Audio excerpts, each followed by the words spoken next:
The Pure 3 system comes equipped with an auto start system that will start the chassis and recharge the battery in case the Pure 3 battery gets low or the chassis starting battery gets low.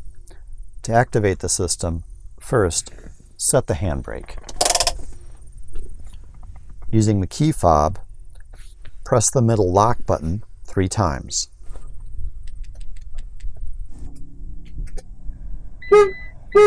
And the system is active.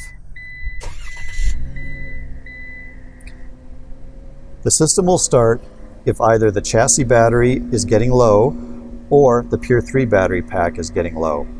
After that hour, it will shut down until one of the required conditions are met for the chassis to restart. It will continue to do so until the fuel gauge gets down to 25%. To deactivate the system, simply press the top unlock button on your key fob 3 times. And the system will shut off.